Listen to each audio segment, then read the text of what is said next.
Hospital की एक शर्मनाक घटना आपके सामने आई थी, उसी की पीड़िता हमारे साथ मौजूद है। इनसे बात करते हैं कि आखिरकार उस रात को हुआ क्या था और किस वजह से माहौल इतना ख़राब हो गया। एग्जैक्टली क्या हुआ था और आप किस लिए मेयो में आए थे रात को और इतना सब कैसे क्या हो गया? मैं मेरे रिलेटिव्स को लेकर आई थी, उनको पेट दर्द हुआ था। तो वहाँ पे जाने के बाद हमको डॉक्टर से अच्छा रिस्पांस आया था, उनने ट्रीटमेंट भी किया। बट उनने बोला कि सिस्टर से जाके दो इंजेक्शन ले लो। हाँ, सिस्टर के पास गए, सिस्टर से मैंने बात की तो वो मेरे बात के पेशेंट ले रहे थे और उन्होंने बाकायदा रजिस्टर में 62 मेरा नंबर था। 62 नंबर लिखने के बाद भी मेरा पेपर साइड में रखकर उन्होंने दूसरे ले रहे थे पेशेंट, और उनकी ट्रीटमेंट हो रही थी और मैं वहीं पे खड़ी थी। फिर उसके बाद में मैंने उनको बोला कि आप ऐसा क्यों कर रहे हो, ये आपका गलत है। तो वो मेरे को उल्टा बोल रहे थे कि मुझे नको करूँ। मैं बोली आप ऐसे कैसे बोल सकते हो। मैं बोली मेरा ट्रीटमेंट पहले कराओ, क्योंकि वो दर्द से कर आ रहा है। मैं तो वहाँ पे ट्रीटमेंट कराने जाऊँगी ना, रात के 12 बजे जाऊँगी। तो फिर मैं वहाँ से उन्होंने वो वहाँ के जो एसएफएफ के जो जवान थे उनको बुलाया, उन लोगों ने, मैं अकेली थी वहाँ पे और मेरे रिलेटिव्स थे जिनको मैंने हॉस्पिटल है, हम दोनों लोग को संभालने के लिए वहाँ पे वो 15 लोग थे। कि उन क्योंकि वहाँ मैं हम लोग उनसे बोल रहे थे, बस मैं ये बोल रही थी कि ट्रीटमेंट कराओ। तो उनको वो मुजोरी लग रही थी, उनको वो ऊंचा आवाज़ लग रहा था, पर ये खुद का नहीं देख रहे थे कि मैं क्या बिहेव कर रही हूँ करके। और अभी उसके बाद में फिर उन्हें ढकलते हमको नहीं के गेट के बाहर कर रहे थे। हमको इंजेक्शन भी नहीं दिए उन्होंने, ना कुछ दिया। ढकलते बाहर लेकर जा रहे थे। और ढकलते पता है कि वो उसमें से बॉयज़ भी बाहर आ रहे थे। वो नहीं के पूरे भीड़ का सहारा लेकर वो पता है बैड टच कर रहे थे। वो मुझे बिल्कुल पसंद नहीं आया। तो मैंने उनको बोली कि टच मत करिए वो, तो वो एकदम से मारने लग गए। तो वो मेरे को आगे से मारेंगे तो मैं थोड़ी ना शांत रहूँगी। मैंने भी फिर उनके ऊपर हाथ उठाया, तो वो उस बात को शेड कर रहे हैं। अभी मैं डीम के पास आई थी, कल भी आई थी, कल भी मैं नीचे मुट्ठी करके वापस चली गई। आज रिटर्न आई हूँ, रिटर्न में उनसे बात किया कि सर ये सिचुएशन थी, आपने उसके ऊपर क्या कार्रवाई की या क्या उनका। तो वो उल्टा मेरे को बोल रहे हैं कि ऐसा कुछ होगा नहीं, आप मंगलवार तक वेट करो। और उनने यहाँ तक मेरे को जो एसएफएस के जो स्टाफ थे उनने मेरे को रूम में बंद करके मारा था, और वो 3 थे और मैं अकेली थी। और बाहर निकालने के बाद में फिर वो जो मेल गार्ड थे ना, उन लोगों ने भी मुझे मारा। वो मुझे बहुत गलत बात। जब आपको ये रूम में बंद किया गया, वहाँ पे जो 3 लेडी ये थे एमएफएस के जवान, तो उन्होंने जब आपको मारा तो आपने उनको ये नहीं किया, रोकने की कोशिश नहीं की? कैसे, क्योंकि वो मुझ पे हावी हो रहे थे ना, और मैं मार खा रही थी उस टाइम पे मेरे दिमाग में बस ये चल रहा था कि उनको दर्द हो रहा है, मेरे को उनका ट्रीटमेंट कराना है। मैं प्राइवेट हॉस्पिटल। तो आपने ये बात पुलिस को नहीं बताई?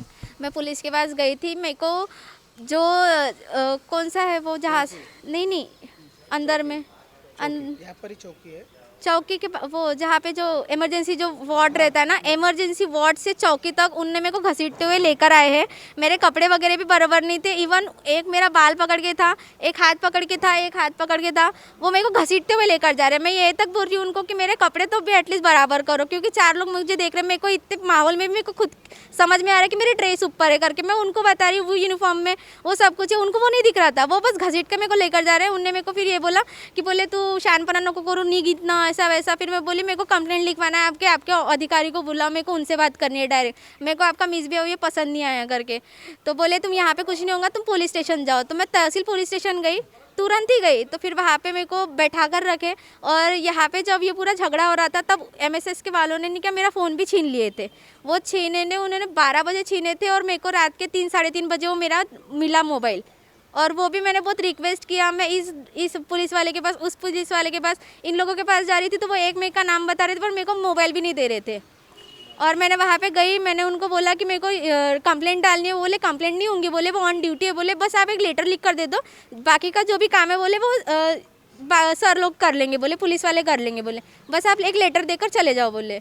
तो ये बात मेरे को बहुत गलत लगी थी। मैं दूसरे दिन मैं कल आई थी डीम के पास। डीम ने भी मेरे को वही बोले कि आप कल आओ। ये कल पे टाल रहे, और आज तो उनने बोल दिया मंगलवार को। मतलब हम अपने काम धंधे, अपना जॉब छोड़ दे, सब कुछ छोड़ दे, और इनके पीछे ऐसे करते रहे। हम इसके लिए आगे बढ़ रहे हैं क्योंकि आज मेरे साथ हुआ है, कल आगे चल के दूसरों के साथ ना हो। आज हम मिडिल क्लास के, हमसे भी कोई ज़्यादा पैसे, जिनके पास पैसे नहीं रहते, किसी के पास कुछ नहीं रहता, किसी के पास घर नहीं रहता, वो लोग ऐसे आते हैं सरकारी दवाखाने में। पैसे रहते थे, सब कुछ रहते तो प्राइवेट में चले जाते थे ना। और प्राइवेट वाले हमारे मुंह पे भी नहीं आ सकते, गवर्नमेंट वाले इसलिए हम मुंह पे आएंगे क्या? और हमारा नाम देखते बराबर हमारे लोगों की चिट्ठी बाजू में फेंकना, मतलब ये क्या है? ये इसमें मैच्योरिटी नहीं है ना। तुम्हारा काम है, तुम्हारा ट्रीटमेंट देना हमको काम है, तुम्हारा वो काम कर रहे हो। नहीं, आपका नाम देखकर चिट्ठी फेंकना मतलब मैं समझा नहीं।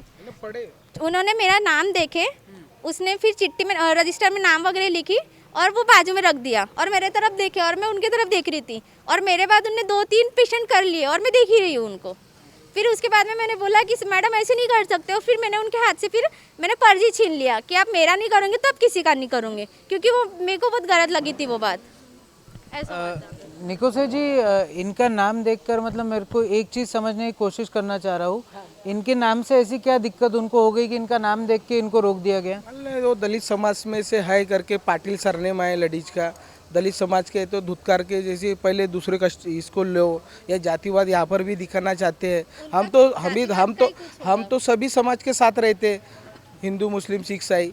पर ये ऐसी जाति की ऐसी चिट्ठी देख के नाम देख के अरे साइड में हो जाए, नहीं तो नारी बस्ती की है यानी उत्तर नागपुर की है, दलित बस्ती की है, ऐसा उसका भावना होंगी। और झटक के उसने जो उसको छिड़ा के पूरा उकसाई के झगड़ा करना चाहिए ये लड़की ने, या कुछ भन करना चाहिए और इसकी ट्रीटमेंट होना नहीं चाहिए।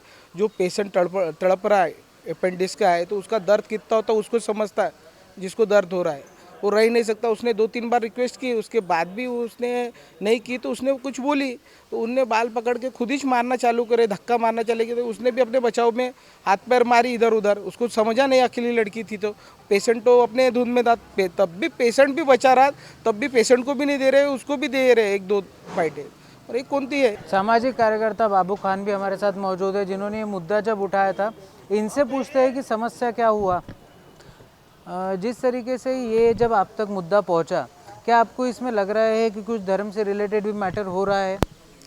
देखो, ये तपास का भाग है कि धर्म से रिलेटेड कुछ है कि नहीं है, ये तपास का भाग है और पुलिस इसकी तपास करेंगी।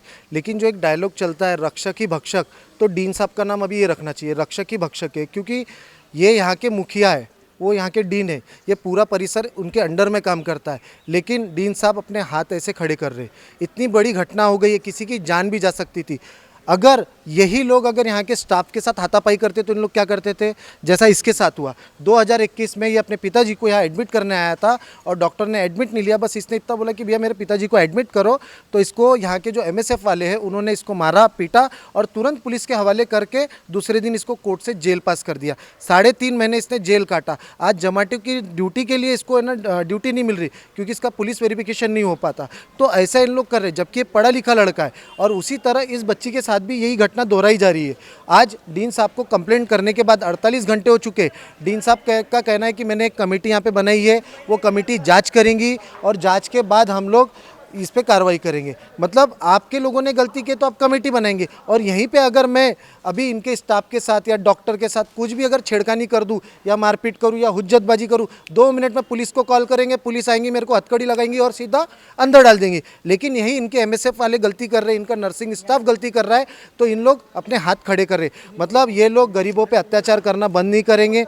सरकार तक हम ये मैसेज पहुँचाना चाहते हैं आपके मीडिया के माध्यम से कि इसकी स्पष्ट जाँच होनी चाहिए, और जो भी इसमें है ना जो दोषी है, क्योंकि एक लड़की को मारना, जो ये MSF के सुरक्षा गार्ड है, ये सुरक्षा गार्ड है, ना कि ये कोई पुलिस वाले है, कमांडो है, ना आर्मी है, ये गार्ड है। यहाँ की इनकी सिक्योरिटी की जिम्मेदारी है, यहाँ के नर्सिंग स्टाफ की, यहाँ के डॉक्टर की, और यहाँ के जो पेशेंट आते इनकी जिम्मेदारी है कि इनकी सुरक्षा करने, ना कि इनको मारने का इनको अधिकार है। और एक लड़की को इस तरह से मारना इनको कहाँ तक शोभा देता, क्योंकि डीन साहब की बच्ची नहीं थी ना, वो डीन साहब की लड़की नहीं थी। इसलिए डीन साहब इतने आराम से AC के चेंबर में 2 पुलिस वाले को बुला के डायरेक्ट बोल रहे कि मैं एक कमेटी बैठाऊंगा, मैं जांच करूंगा, फिर मैं केस करूंगा। आज उनकी बच्ची के साथ होता तो वो शांतिपूर्वक ऐसा बैठते थे क्या? अरे लोगों के घर में खाना पीना बंद है कि मेरी बच्ची के साथ इस तरह की हरकत हो गई। और डीन साहब मस्त AC के कैबिन में बोल रहे कि मैं सोमवार तक पूरी जांच करता हूँ और मंगलवार के दिन आप आइए, 1-2 दिन आगे पीछे हो सकता, मैं जांच करूँगा। क्या होगा उससे, फ़ायदा है क्या? कल तक किसी और MSF वाले ने किसी और पेशेंट को मारा या किसी उनके परिचित रिश्तेदार को मारपीट किया तो इसका जिम्मेदार कौन है? किसी का कम ज़्यादा हुआ तो उसका जिम्मेदार कौन है? हर वक्त क्या यही लोग जो यहाँ पे अपना इलाज कराने आते वही जेल जाएंगे क्या? और ये MSF के लोग मारने के बाद भी, गुनहगार रहने के बाद भी यहाँ छाती चौड़ी करके और लड़कियों को देख के हंसते हुए जा रहे। तो ये डीन साहब को शर्म आनी चाहिए। ये लुल्लू पोलो डीन है, इनको तो यहाँ से सस्पेंड करना चाहिए। मैंने उनको कहा जो वीडियो में दिख रहे हाथ उठाते हुए, तात्पुरता कम से कम उनको सस्पेंड कीजिए, उनको बर्खास्त कीजिए। तो बोलते हम ऐसे कैसे करेंगे। ये उनका जवाब है। शर्म नहीं आ रही डीन साहब को? इतने बड़े ऑफिसर रह के इतने बड़े पद पे बैठकर आप एक डिसीजन नहीं ले पा रहे। आपको क्लियर दिख रहा है वीडियो में, एक बच्चा बता देगा कि उसमें वीडियो में क्या हो रहा है, लेकिन डीन साहब उस पर कोई एक्शन नहीं ले रहे। हम पुलिस विभाग को भी कंप्लेंट करेंगे अब जाके, क्योंकि पुलिस विभाग ने भी हमारे को कोई सहकार्य नहीं किया। लेकिन जो अभी डिपार्टमेंट क्या है, उन्होंने कहा है कि आप रिपोर्ट दो, हम रिपोर्ट लेंगे। तो हम पुलिस डिपार्टमेंट में भी कंप्लेंट करेंगे और हमारी एक ही चीज़ है कि उस बच्ची को न्याय मिलना चाहिए। नहीं मिलेगा तो इसी परिसर में इतना तेज आंदोलन होगा, वो देखते रह जाएंगे। ये डीन साहब की कुर्सी अगर नहीं खींच के लेके गए तो हमारा नाम भी नहीं फिर। जिस तरीके से अभी बाबू खान ने बताया कि आपके साथ 2019 में ऐसा ही कुछ हुआ था, क्या हुआ था थोड़ा सा संक्षेप में हमको बताइए। सर मेरे पिताजी की तबीयत ख़राब थी, मैं उन्हें यहाँ लेके आया था अस्पताल में। तो यहाँ उन्हें पहले तो एडमिट नहीं लिया गया, उसके बाद जो डॉक्टर था उसी ने आवाज़ दिया MSF वाले को, और वो आए और मुझे ज़बरदस्ती सर लेके गए। मैं उनसे पूछ रहा था कि आप एडमिट क्यों नहीं ले रहे? मेरा तो काम है ना सर, आप सरकारी ड्यूटी पे हो, आप मुझे जवाब दे सकते हैं, मेरा काम है आपको क्वेश्चन करना। फिर भी उन्होंने मुझे ज़बरदस्ती वहाँ से उठा के लेके गए। और यहाँ पे ही बाजू में पुलिस चौकी है, वो पुलिस वालों की चौकी कम MSF वालों की चौकी ज़्यादा है। वहाँ उन्होंने मुझे ज़बरदस्ती बंद किया और 7 से 8 लोगों ने मेरे साथ मारपीट की और उल्टा मेरे ऊपर ही केस लगा के सर मुझे ही अंदर कर दिया। मैं 3.5 महीना जेल में रहा हूँ सर, और अभी 4 साल से मेरा केस कोर्ट में चल रहा है। उस वजह से मैं कहीं ड्यूटी भी नहीं कर पाता हूँ सर, क्योंकि आज हम प्राइवेट कंपनी में भी कहीं जाएंगे तो पुलिस वेरिफिकेशन लगता है, और पुलिस वेरिफिकेशन न होने की वजह से मैं कहीं जॉब भी नहीं कर सकता सर। ये मेरी परिस्थिति आज के तारीख में। अब क्या कहे, ये है आधुनिक नागपुर की बातें। एक तरफ इसको आप क्या कहेंगे, पेशेंट की लापरवाही या फिर MSF की गुंडागर्दी? क्योंकि जाहिर सी बात है जो चीज़ में हॉस्पिटल में हुई है वो किसी दुर्भाग्यपूर्ण हादसे से कम नहीं है। क्योंकि जिस तरीके से MSF अपनी गुंडागर्दी करते आ रहा है, ऐसा मानना है यहाँ पे लोगों का। और साथ ही साथ 2019 से ये जारी है, क्योंकि एक और विक्टिम हमको मिला जो MSF की गुंडागर्दी का शिकार बना। अब आने वाले समय में यहाँ पर से तो मांग उठ गई है कि डीन को कुर्सी छोड़नी चाहिए। अब क्या इसके ऊपर में वाकई में कोई कार्रवाई की जाएगी? क्योंकि जो कमेटी बनाई गई है वो लोग भी, इनके कमेटी का रिजल्ट भी सबको पता है, और कमेटी किसके फेवर में फैसला देगी ये भी सबको पता है। तो क्या ये कमेटी बनाना सिर्फ एक ढकोसला है, ये देखने वाली बात है। वीडियो जर्नलिस्ट प्रवीण सूर्यवंशी के साथ मैं शांतनु अग्रवाल, महाराष्ट्र DV 24 नागपुर।